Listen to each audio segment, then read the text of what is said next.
Have you ever wondered what it truly feels like to be alone in the wild, completely cut off from the world, with nothing but shadows for company? Not the kind of alone where your phone's out of battery or you're stuck in traffic, but the kind of isolation that sinks into your bones, where the silence is so absolute it starts to scream. That's where Daniel found himself, 42 years old, an experienced hiker from Colorado who thought he knew the wilderness better than anyone. But that night changed everything. It began like any other solo trek, the crisp mountain air, the crunch of leaves underfoot, the sense of freedom that only comes when you leave civilization behind. Daniel was hours deep into a dense forest, following a trail he'd mapped out weeks before. But when the sun began to dip behind the distant ridge and the shadows stretched like claws between the trees, he realized something wasn't right. The path he was on, he didn't recognize it anymore. He stopped, turned, tried to retrace his steps. But the forest had shifted. The trees all looked the same. The sounds, those familiar signs of nature, were gone, swallowed by a silence that felt unnatural. That creeping dread, the kind you try to ignore, started to rise in his chest. You know that feeling when something invisible starts to press in from all sides? When the air feels heavier, colder, and your instincts begin to whisper that you're not alone? Flicking through his backpack, Daniel reached for his phone. No signal, not even a flicker. He laughed at first, a nervous chuckle meant to chase away the unease. But when he looked up and realized the light was almost gone, the panic began to take hold. He wasn't just lost. He was stranded. Night was falling fast, and with it came a cold that felt different, unnatural. Not just a drop in temperature, but something that seeped through the layers of his jacket and nestled deep into his skin. Have you ever felt that kind of cold? The kind that makes your breath feel sharp, like needles in your throat. The kind that doesn't just chill you, it follows you, clings to you, like it's alive. Daniel's story isn't just about getting lost. It's about what he began to sense when the sun disappeared and the forest took over.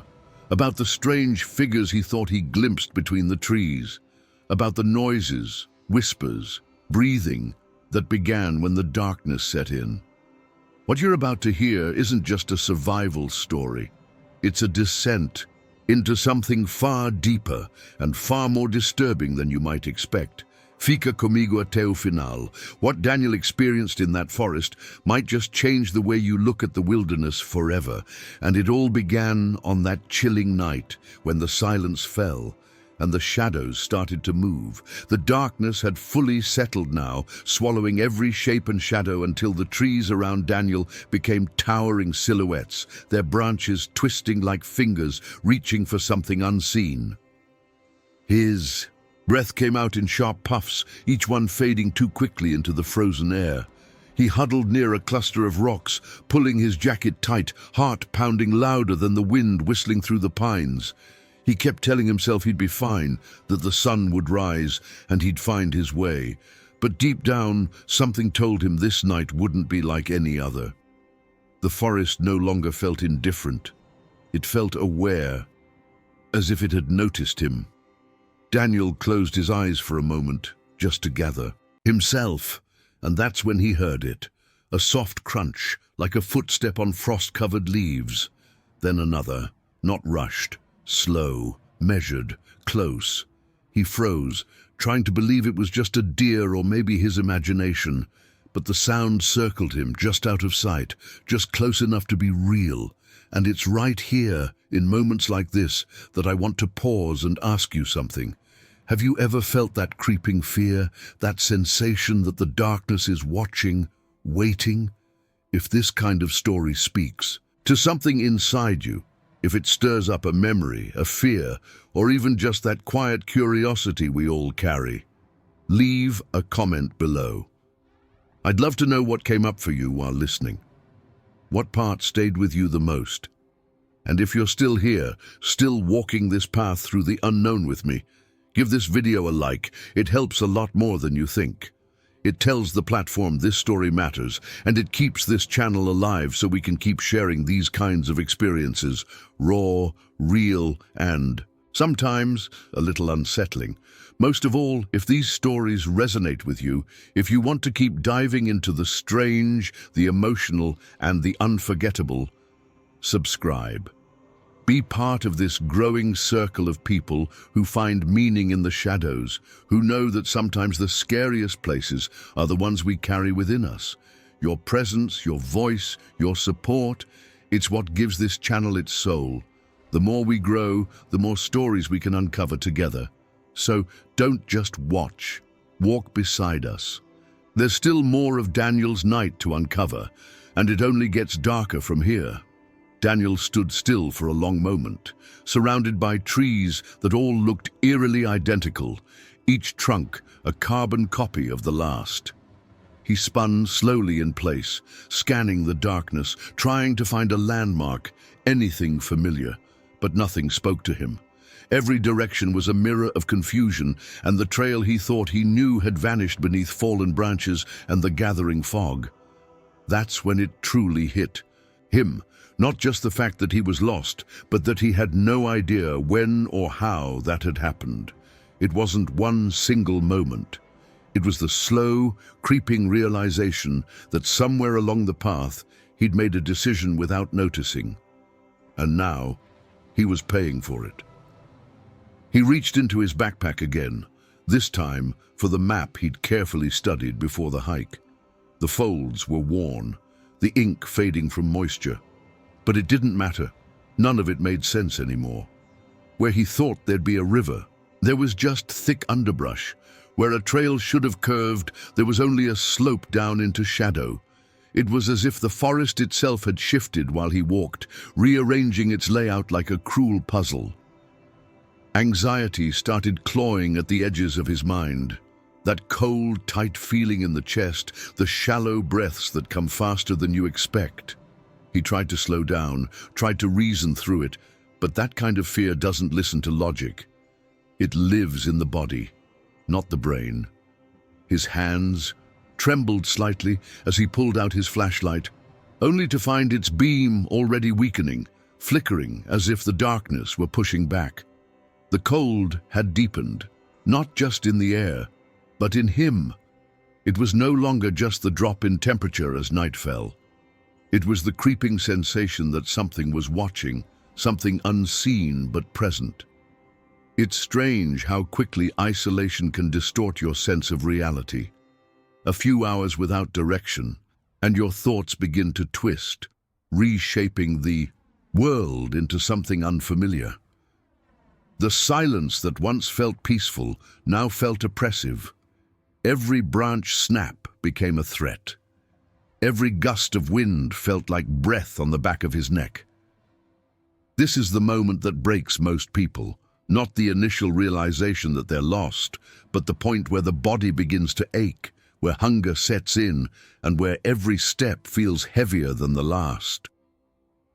Daniel's legs were beginning to cramp from cold and exhaustion, and the more he moved, the more hopeless the forest became. It was like wading through a dream that refused to end, and when you're caught in that space between physical fatigue and rising panic, your mind starts to spiral. Thoughts of survival turned into what-ifs. What if no one finds me? What if I never find my way out? What if something finds me first? But even more powerful than fear was the helplessness, that raw vulnerability that strips away every layer of certainty you thought you had. It's not just about being lost in the woods. It's about facing the truth that for all our plans and maps and preparation, nature doesn't play by our rules. The wilderness doesn't care how skilled or experienced you are. One wrong turn, one unnoticed detail, and it all unravels. That night wasn't just a physical trial for Daniel, it was a moment of transformation, a brutal confrontation with powerlessness that would mark him forever.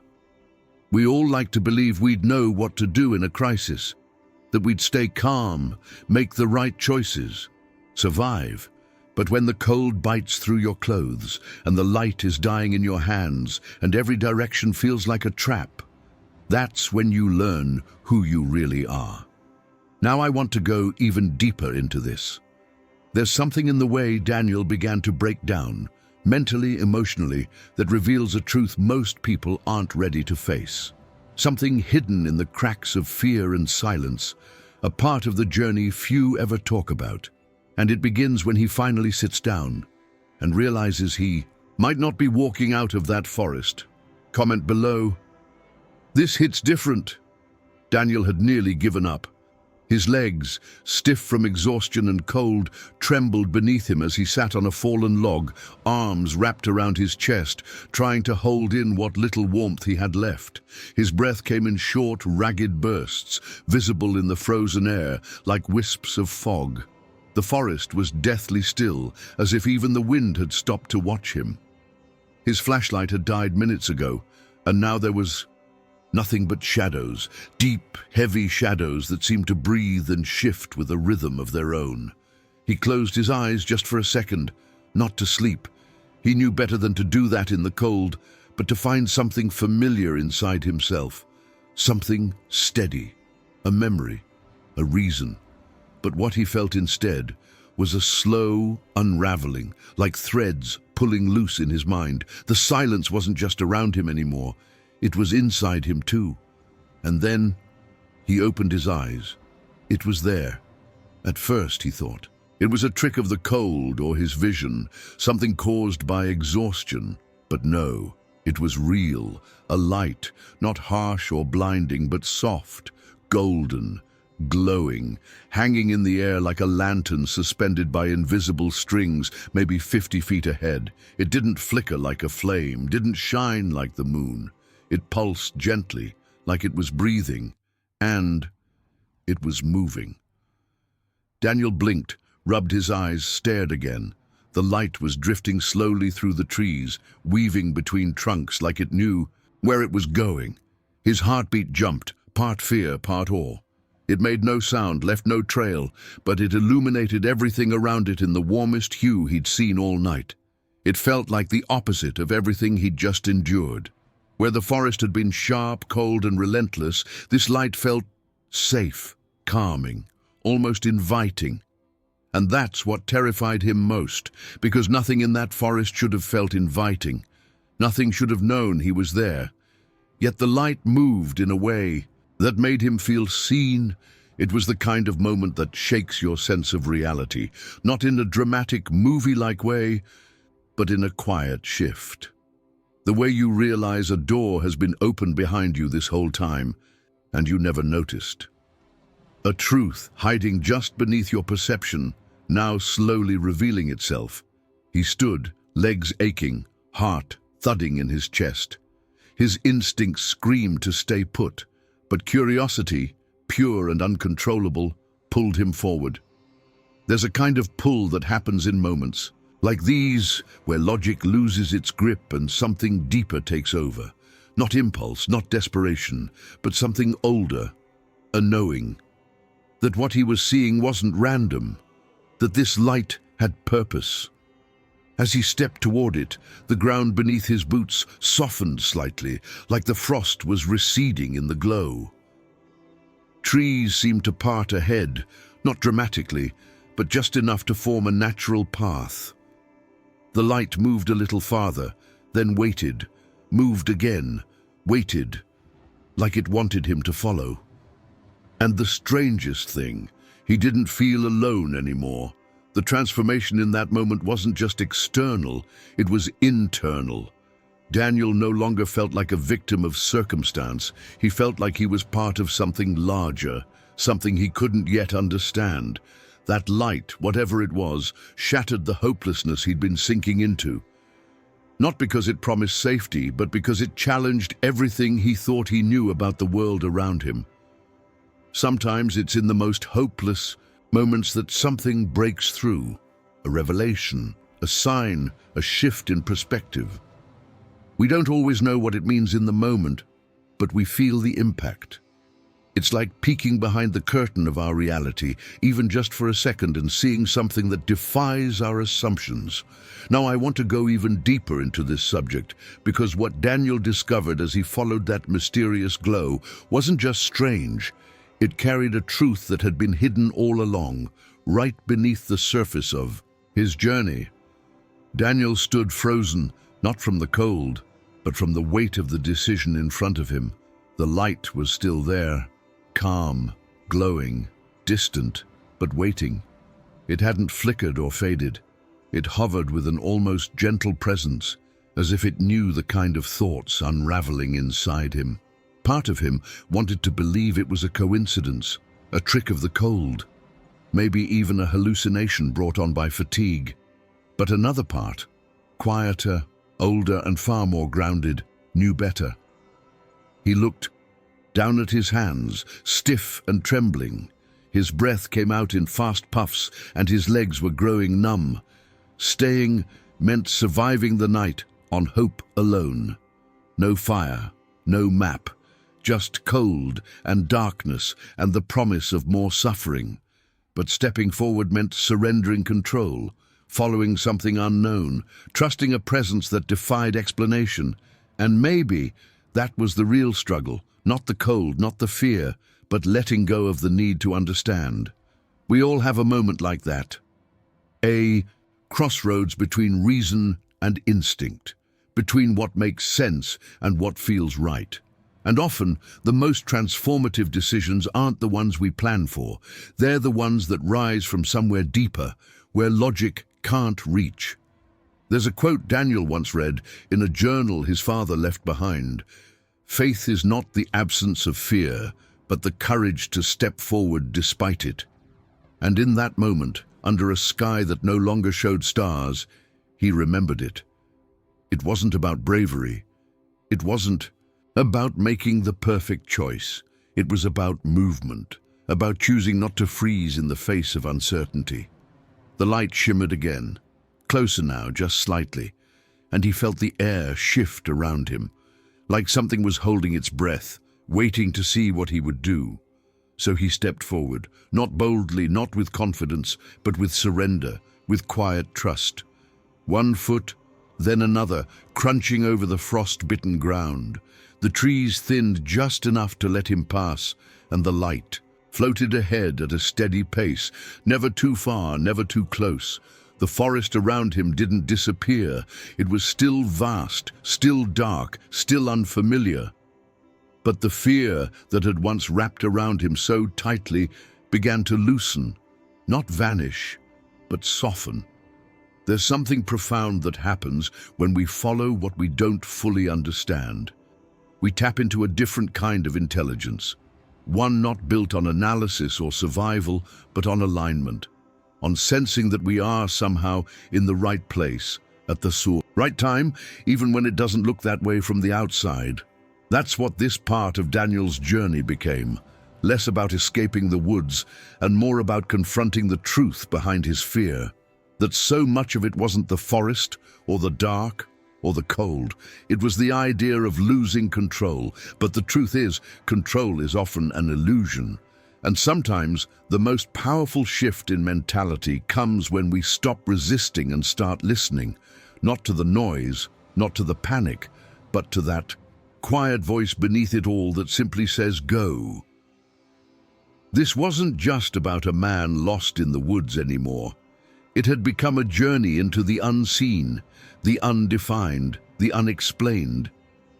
And maybe that's what made it sacred.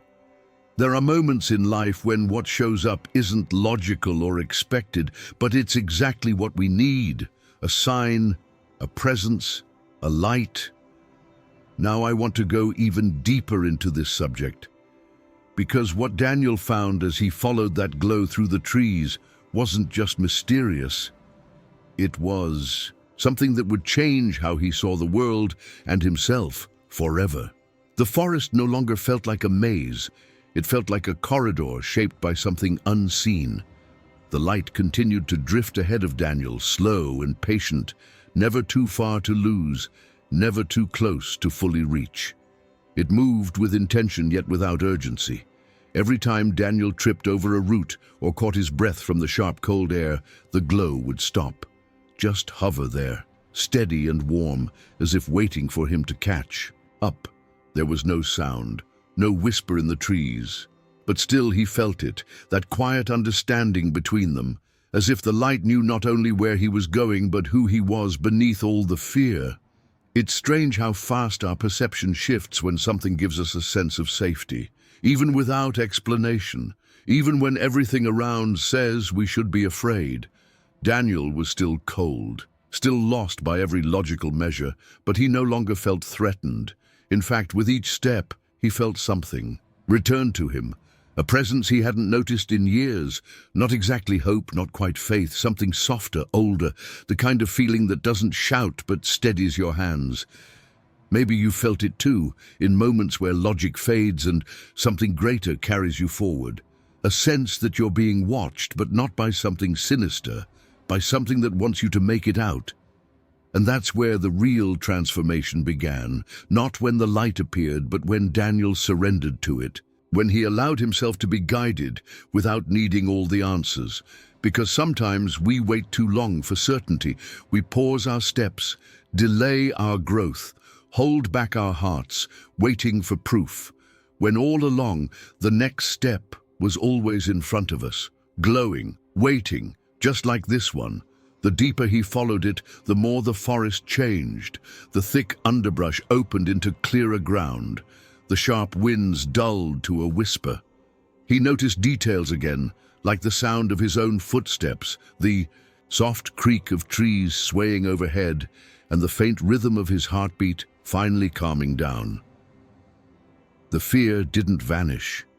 It simply no longer led the way.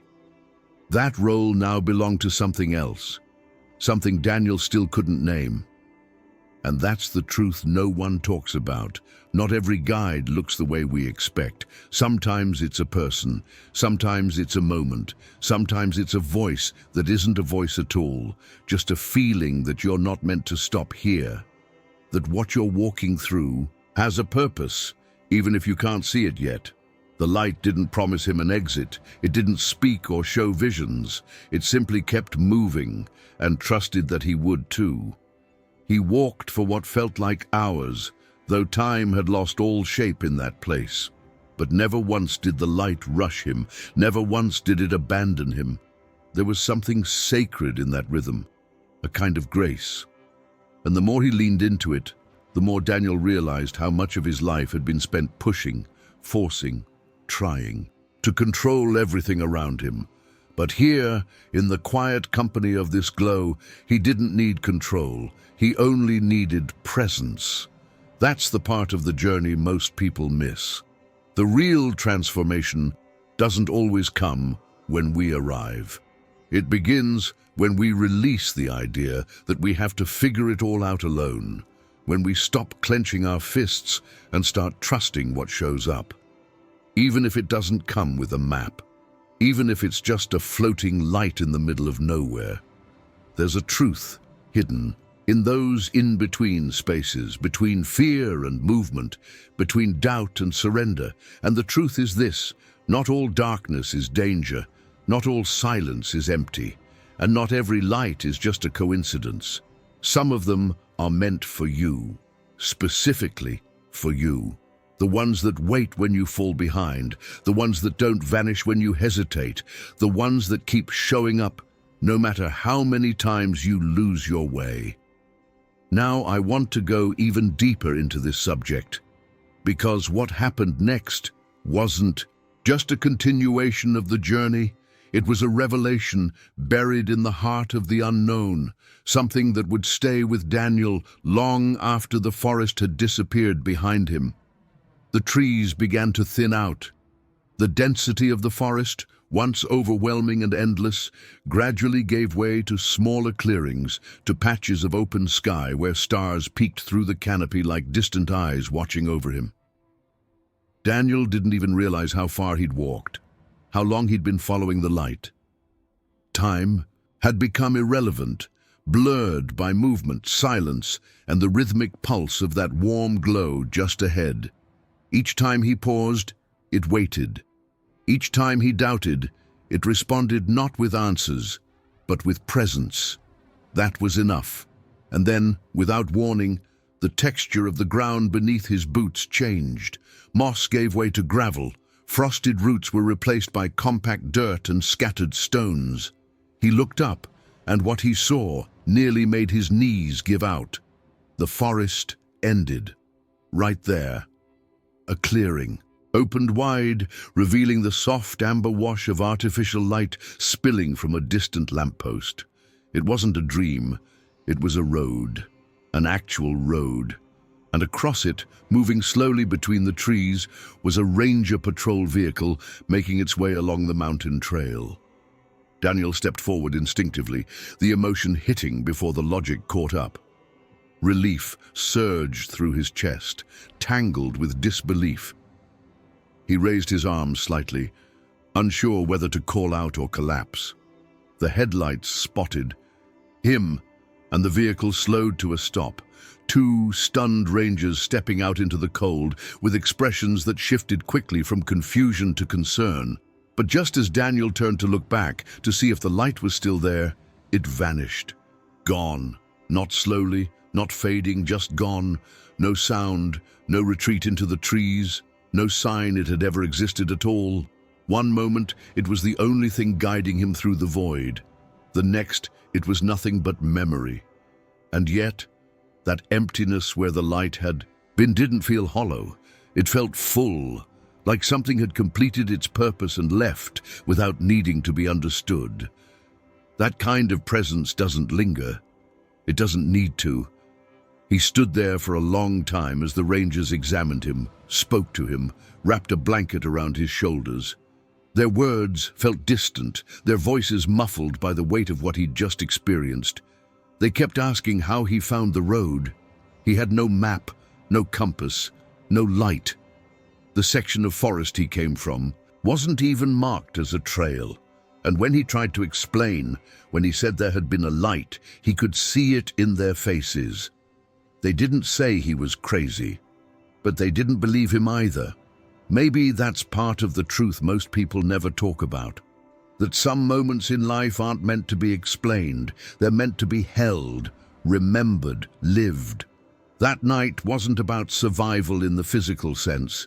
It was a spiritual passage, a journey into the kind of mystery that doesn't ask for proof. It only asks for trust.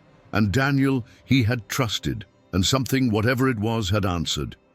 There's something deeply moving about the silence left behind when a miracle exits the room. Not an empty silence, but one filled with awe. The kind of stillness that makes you reflect on how many times you've ignored small signs, brushed off instincts, silenced that inner voice that whispered, "Go." The truth is, we often miss the guidance we crave, simply because it doesn't show up the way we expect. But when we finally allow ourselves to listen, not with logic, but with presence, we find that the answers have always been there. Daniel didn't walk away from that forest unchanged. He wasn't the same man who entered those trees. Something had shifted. His perception, his sense of connection, his understanding of how thin the veil really is between what we see and what's guiding us from just beyond it. Now, I want to go even deeper into this subject because the days that followed brought something even more unexpected, something that would lead Daniel to question not only what saved him that night, but why. Daniel sat in silence long after the rangers had taken him in, long after the shock of being found had worn off and the adrenaline had faded. He was warm now, wrapped in blankets, sipping from a metal cup of coffee that trembled slightly in his hands. Not from the cold anymore, but from something much deeper. The kind of trembling that comes not from fear, but from wonder. He watched the steam rise and disappear into the air, just like the light had, quiet, unexplained, complete. No one pressed him for details. Maybe they sensed he wasn't ready to talk. Or maybe they simply chalked it up to disorientation and exhaustion. But Daniel knew. He hadn't imagined it. That glow, That presence, it had been real in a way most things in life aren't. It wasn't just light. It was intention, awareness. Every fiber of his being told him he hadn't made it out of those woods alone. But the question lingered. What was it? He never saw a face, never heard a voice, but in his heart, he knew he wasn't alone. And that knowing didn't come from desperation or wishful thinking. It came from something he couldn't name, something that had moved through him like memory and instinct combined, like something sacred had stepped quietly into his story, not to make itself known, but to remind him he was never abandoned. Was it an angel, some divine force sent to guide him, or maybe a spirit, one that walks those forests for moments exactly like this, appearing only when someone needs help the most? Or could it have been something from within? A piece of himself long buried beneath logic and noise, rising up when everything else had fallen away. Maybe it doesn't have to be one or the other. Maybe what saved him wasn't outside or inside, but both. A bridge between what we understand and what we're not meant to. There are moments in life that refuse definition, experiences that strip away the surface and bring us face to face with a deeper kind of truth, the kind that doesn't demand explanation, the kind that humbles you. And this was one of those moments for Daniel, a moment that whispered rather than shouted, that stood beside him instead of dragging him out. That didn't need to prove itself because its impact spoke louder than words ever could. He tried to trace back every second, every step he'd taken behind that light. There were no footprints, no glowing residue. On the trees, nothing physical to prove where it had been. And yet he could still feel it, like the echo of warmth on his skin, the kind that lingers after fire. That memory wasn't going anywhere. It had carved itself into him, not as trauma, but as clarity. As an invitation to keep questioning, to keep exploring the spaces in life that logic alone can't touch. And maybe that's the point. Some questions aren't meant to be answered directly. They're meant to stay open, wide enough to hold awe, faith and curiosity all at once. What Daniel experienced was more than a rescue. It was a revelation, a glimpse into the unseen structures holding us together when everything else falls apart. And perhaps, if we allowed ourselves to believe in that possibility, we'd begin to notice the signs all around us, quiet, patient, waiting to be followed. Now I want to go even deeper into this subject, because what happened after Daniel returned home, what began to shift beneath the surface of his everyday life, revealed that this wasn't just a one-night experience. It was the beginning of something much bigger. Daniel's experience wasn't an isolated event. That's what struck him most in the weeks that followed. How many people came forward, quietly, sometimes hesitantly, to share stories that sounded almost too similar. Encounters whispered behind closed doors or mentioned in passing, often with a glance to see if the listener would scoff. But Daniel didn't. He couldn't, because he had lived it. There was the truck driver from Montana who lost control of his rig on a snow-covered highway. The vehicle jackknifed and skidded toward a ravine, and in that split second before the drop, a man appeared, just appeared, outside the cab, waving his arms, shouting a single word, "Brake!" The driver swears he pulled a lever that shouldn't have worked under those conditions, and yet the truck stopped inches from the edge. When emergency crews arrived minutes later, the driver tried to describe the man, but there was no trace, no footprints in the snow, no record of anyone being there. Nothing. And then there was the child. 7 years old, lost for nearly 12 hours in the Oregon wilderness. They found her sitting calmly on a boulder near a stream, no frostbite, no signs of fear. She told her parents that a tall woman in blue light had held her hand and kept her warm. She said the woman sang to her, kept her safe. When search and rescue reviewed the timeline, they were stunned. The temperatures had dropped well below freezing. A child shouldn't have survived, but she did. And her story never changed. It's easy to dismiss these moments as imagination, as the mind's way of protecting us in crisis, but what if it's more than that? What if the reason we're so quick to question them isn't because they're untrue, but because they challenge the framework we've built around what's supposed to be real? These are the stories that live between facts and faith, between what we can prove and what we can feel.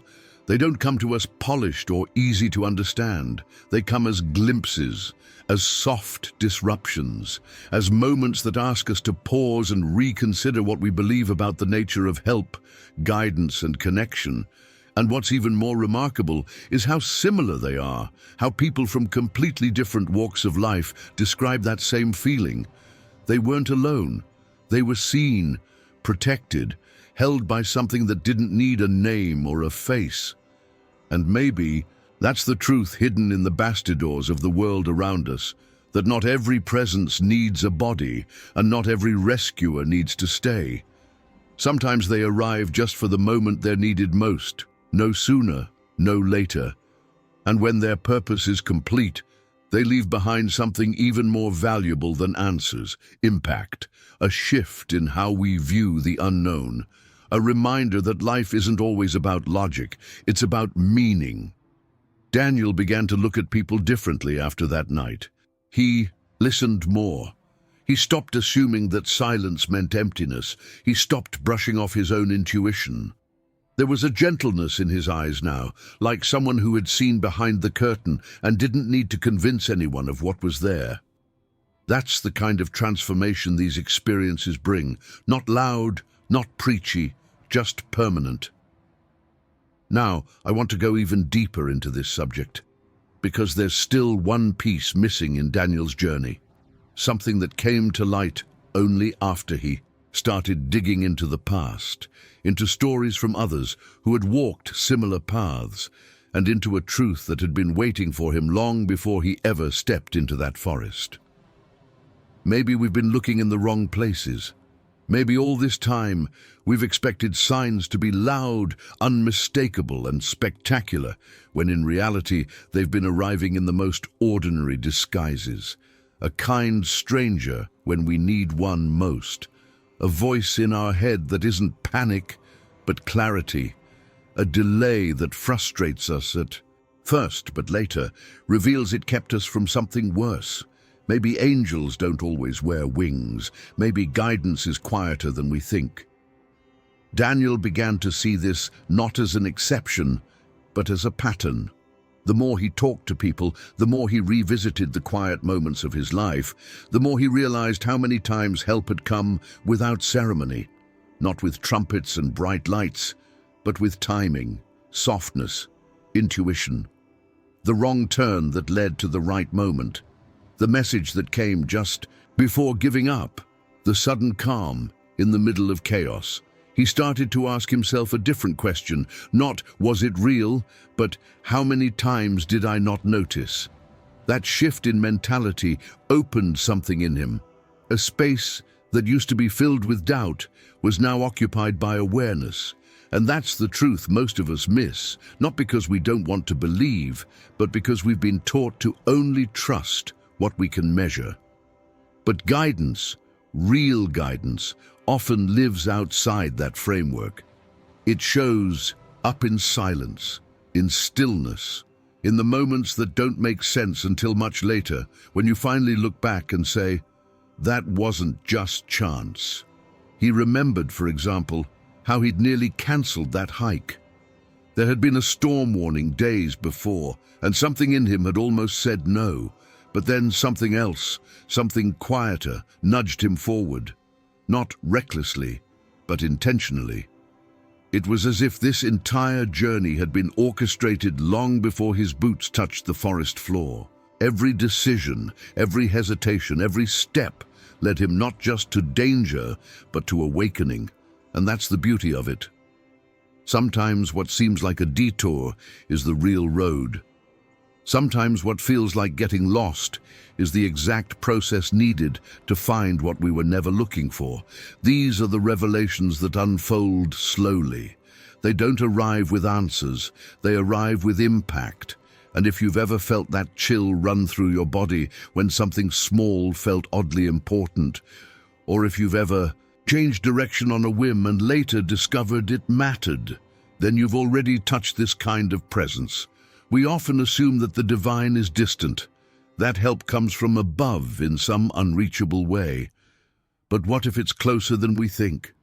What if it's woven into our everyday, gently pushing, softly whispering, guiding us towards something we can't yet see, but desperately need to find? The truth is, the signs are usually there. We just don't always know how to listen. We second-guess the gut feeling. We dismiss the coincidence. We rush past the quiet moment. But when we start paying attention, not just with the mind, but with the heart, everything changes. That's not to say life becomes easier, but it becomes deeper, more connected, more intentional. Daniel didn't come back from the forest with all the answers. He came back with better questions and a whole new way of looking at the world. Because once you've followed a light that no one else could see, once you've felt seen in your most vulnerable moment by something you can't explain, you never look at anything the same again. Now I want to go even deeper into this subject, because Daniel's final discovery, hidden in something as small as a journal entry, brought everything full circle, and what it revealed might change the way you see your own journey too. Since that night in the forest, Daniel hasn't been the same. And not because of the fear or the cold or even the danger, though all of those things left a mark. What changed him was something quieter, deeper, a shift in the way he sees the world, in the way he carries himself through it. Because once you've been held by something you can't explain, something that shows up in your darkest hour without asking for anything in return, you stop living on autopilot. You start feeling your life, not just moving through it. He wakes up earlier now, not out of habit, but because he wants to witness the first light breaking through the trees outside his window. He takes longer walks, listens more closely when people speak. He pauses at small things, birdsong, flickers of sunlight, the silence between conversations, as if every detail might be speaking. Softly, if only we'd listen. His pace is slower, but not because he's tired. Because he's aware, grateful, present. There's something sacred about surviving. But there's something even more sacred about believing that you were never really alone to begin with. That's what changed Daniel. Not just the fact that he made it out of the forest, but the sense that something larger, wiser, kinder was walking beside him when no one else could. And now, that knowing lives quietly inside him, like a flame. It doesn't demand attention. It just burns steadily. Sometimes we think transformation happens with a bang, a breakthrough, a dramatic turning point. But the truth is, it often arrives in stillness, in the soft aftermath, in the way we start paying attention again. Daniel didn't need anyone to validate his experience. He wasn't chasing explanations. What mattered most was the feeling, that overwhelming sense of being seen, guided, protected. Even in the middle of nowhere, he shared the story not to prove anything, but because he knew someone out there might need to hear it. Because maybe someone's right on the edge right now of giving up, of letting go, of believing they're on their own. And maybe all it takes is this reminder that the light doesn't always look the way we expect, that sometimes it comes for you not with answers, but with direction, with presence, with grace. And isn't that the real miracle? Not that he survived, but that the experience reconnected him with something invisible yet undeniable. Something we all crave but rarely name. A truth that exists behind the curtain of our routines and distractions. that something greater is always nearby, not controlling, not forcing, but watching, waiting, ready to guide us when we're finally still enough to follow. Now, I want to go even deeper into this subject, because the way Daniel's story continued, the subtle ways this experience kept unfolding long after that night, revealed that the journey wasn't about survival at all. It was about awakening to a new way of living and uncovering the truth he'd been carrying with him all along. If you've made it all the way here, it probably means this story stirred something in you, just like it did in me when I first heard it. And that connection, that quiet reflection we shared, along the way, is exactly o que me faz continuar criando esse tipo de conteúdo. So if this message felt real to you, if it made you pause or see something differently, consider subscribing. That way, you'll be with me nas próximas histórias que, quem sabe, também vão falar direto com você. Leave a comment down below with the phrase, "This message was for me." That's how I'll know você esteve comigo até o fim. And if you feel like this video held you, even que só por alguns minutos, a simple like helps a lot more than you imagine. It tells me que valeu a pena contar essa história. There's a video right here on the side that deepens this conversation in a beautiful way. Click on it and come with me. We're just getting started.